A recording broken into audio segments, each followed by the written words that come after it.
What is up, guys? CaptainWETx with another guide on Dark and Darker. Today we're going to go over the basics of how to avoid all of the PvE in the Howling Crypts. Specifically the Crypts, not anything else. No Ruins, no Inferno, but we will get those at a later date. But we're going to start with the Crypts and we're going to go over all of the different monsters you can encounter there. This is for specifically normal mode, not High Roller.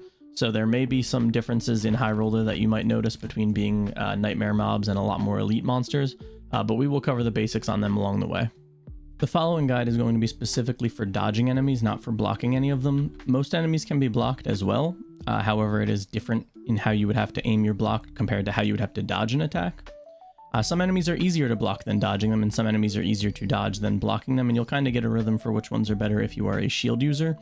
But we are going to go cover just a couple of basic forms of movement in the game. For one, whenever you are moving backwards, your movement speed suffers a huge penalty, whereas when you're moving forward or sideways, you do not receive that same penalty. So whenever you're trying to dodge something by backpedaling, instead of actually backpedaling, what you want to do is turn sideways and strafe sideways. So most of combat will be a forward stab, then sideways strafe, forward stab, sideways strafe. And that's how you're going to try to fight most enemies in the game. However, there's also a couple of other things you will have to do to dodge, such as ducking. When you duck, it is not simply to crouch. The size of your body is actually smaller if you also look down or look up when you're crouching. Looking down is generally a little bit easier for most people to get used to. However, looking up has benefits of if you are just slightly too high still, it'll most likely cut your hand rather than cut your head. Whereas if you look down, you will still be headshot if you fail the dodge. Though I do believe either or is quite reliable in most situations. If you have to choose and you want to master one or the other and not both, looking up is usually regarded as being slightly better.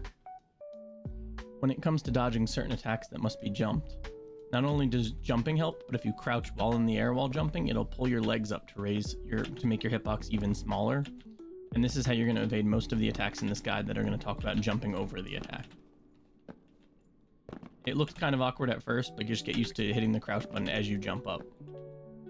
Elite versions exist for almost every creature in the game, and there'll just be a red version of it. Some are harder to tell than others, but a lot of the skeletons, it's very easy to tell. The elite versions usually just move a little bit faster, have a little bit more health, and deal a little bit more damage. There's also nightmare variants of mobs that I will cover in the actual Inferno guide, as they're more common there than they are in typical crypts. But we will cover them as well in the next video. So the skeleton footman is probably the most common enemy you will come across in all of the dungeon. They are fairly easy to deal with. You can, for most classes, simply just backpedal away from them after they're attacking. They only kind of have the two overhead chops that are almost identical anyway. If you are a slower class, you may want to turn sideways to retreat. You move faster when you're sideways, and just bait out their attack and then punish them. Skeleton Guardsman is one of the most common enemies you'll encounter. They are almost identical to the regular skeletons. The only difference being that they have a shield that if you hit it, it causes them to immediately retaliate an attack. So you do have to make sure you weave your attacks in, let them swing, and then punish. But never hit that shield. Be careful with whatever kind of swing pattern you have that you don't hit it.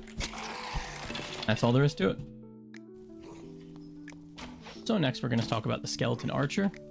They are probably the most common ranged enemy you'll come across. On their own, they're not too difficult to deal with. Their difficulty usually comes when there's multiple of them or other monsters in the room. If you just wait for them to shoot, you can just kite left and right, and you can dodge all of their attacks that way. They will fire either one or two arrows at a time, and then you can go and punish in between shots. If you are in a situation where you don't have room to dodge, their first shot will always target your head, so if you crouch right as they shoot, you can duck it. But the second one is always chest height, so you have to always dodge the second arrow no matter what. But if you're caught in a skeleton, Swordsman is one of the easier ones to deal with. All you have to do to evade all of his attacks is crouch and look down. So long as you're on the front side of him, he actually can't hit you while you're looking down, so long as you're not in the middle of an attack animation. If you have a bigger weapon and you're in the middle of an attack animation, he may be able to catch your arms on his swings. This also only works if you are in front of him. If you're behind him, this will still hit you, so you want to be careful when you have teammates involved that you don't get hit from the side. If he swings from the left, he will always swing twice. You can wait out both attacks, then take opportunity.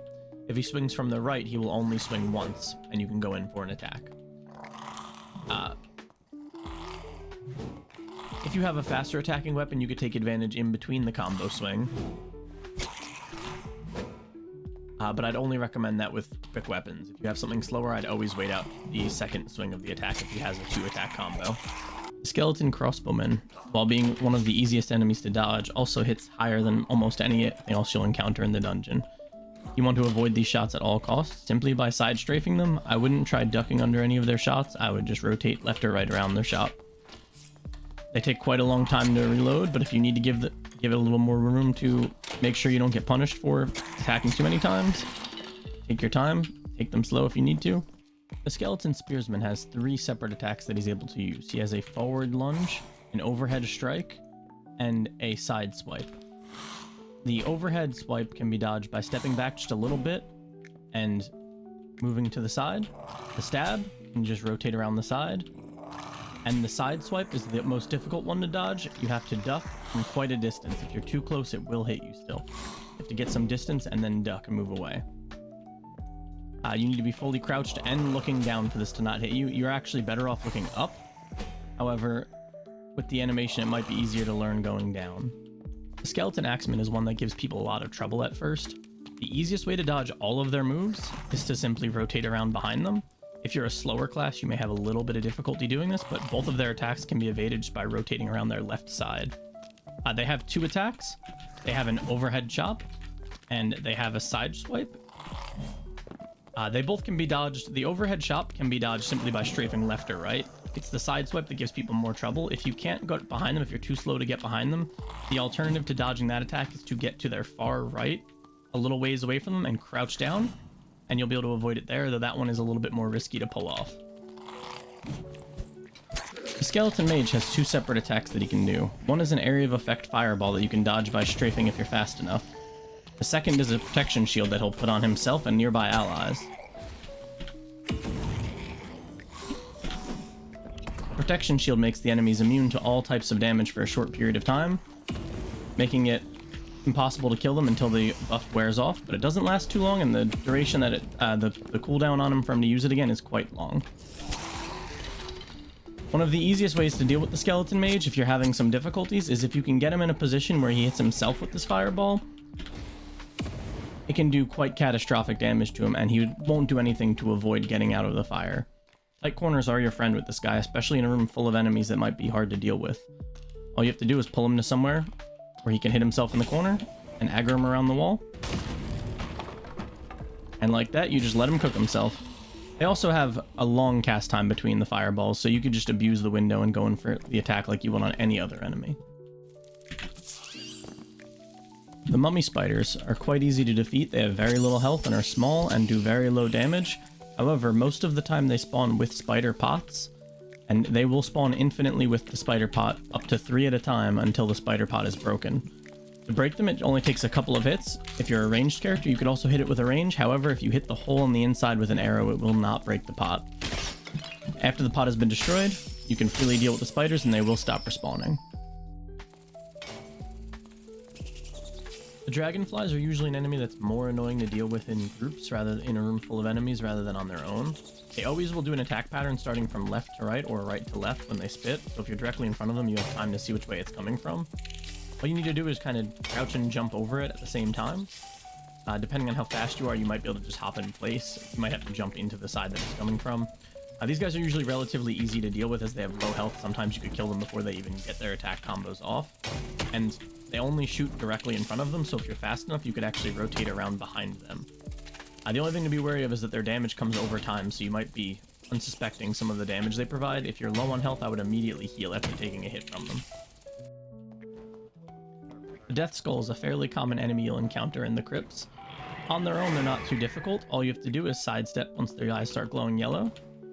And it can be quite easy to bait out their attacks, and they have considerably low HP, making them very easy to kill. The only challenge with these guys is that they'll typically be in a room with many of them, making it hard to evade them all at the same time.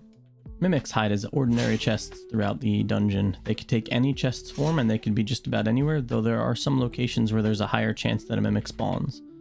If you open a chest, you will find out if it's a mimic when it pops open and starts attacking you. However, you can identify if it's a mimic by placing your head inside of the chest. You can see the teeth and mouth of the mimic beforehand. Other enemies and AoE attacks sometimes will trigger mimics to pop as well, or if a barbarian has smash and hits the chest, it will activate as a mimic. Simply opening the chest will trigger the Mimic to pop out, and you can just take steps back and attack them. They are fairly easy to deal with, though they can be a little more difficult if you have a shorter range weapon like a dagger. Though, with the fact that they don't move when they attack, it can be quite easy to backpedal most of the time in between their attacks. Mimics offer their own loot pool separate from the chest that you open, so unfortunately if a Mimic is a bigger chest, you most likely will have slightly worse rewards than if it was just the chest. So the mummies are another common enemy you'll encounter in the dungeon. They always spawn underground, so you won't just kind of see them shambling around. These guys kind of just have two attacks they do. They have a slow attack where they swing in front of them, and then a reaching attack where they go a little further. You could tell if their hands go up, they're going to do the long range attack, and if they just kind of sit in place, they do the little swipe. The swipe you should always back away from. The long range attack, they don't have very good tracking on, and you could actually kite around them and go for attacks on them while they're doing it. He does it, I'll show you. See, they hold direction right off the beginning of the attack, so you can rotate around and get free hits in. This should work with pretty much any class. They're fairly slow, though if they get to higher grade versions, they might be a little more difficult to do. Another enemy who's not too difficult to deal with in the dungeon, the zombie. Well, he only has two attacks that they do. A cloud that will follow you around and kind of randomly rotate throughout the dungeon. That does damage over time if you step in it. These can be blocked by doors, but will go through things like traps. And then a swipe attack that they will do. They will always start with their cloud ability, and they will have a recharge on it. After the recharge is done, they will do it again, but until then, they will continuously swipe. You can actually kite these enemies long. They are slow enough to where so long as they are of the normal variant and they're not elite or nightmare, you can often, with a longer reach weapon, kind of outpoke them. Or if you want to wait for them to do the cloud ability, you can get free stabs in from the back while the cloud won't actually be able to hurt you.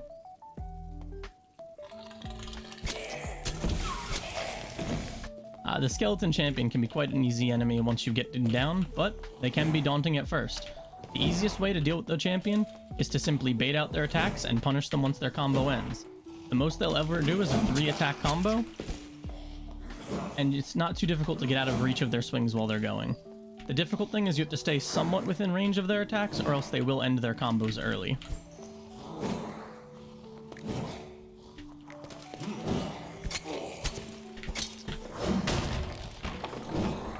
Their third attack is always either a lunging stab or a shield bash. The shield bash has an even longer window of attacking than the stab does, but the stab you can get right up in next to him as he swings. If I see him going for the stab, I'll usually sidestep to get right up against his head after the end of the combo. If you find yourself caught up in their face often, you can try to jump and crouch, as a lot of their attacks sweep either from a down or upward direction, making them jumpable. It's just hard to time which attack he's doing in each moment.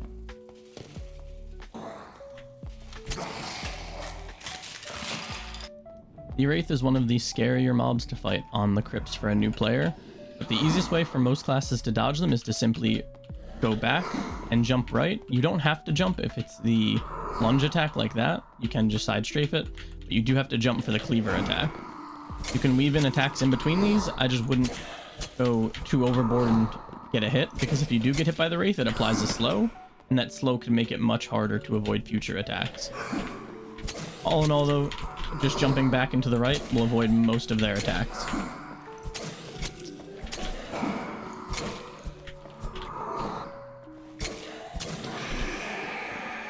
And that's all there is to it.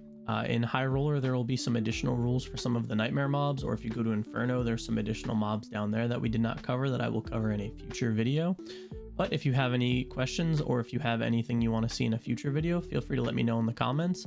If this video helped you in any way, feel free to like and subscribe. I'm going to keep trying to push out more content like this in the future. And I appreciate you hanging around to the very end.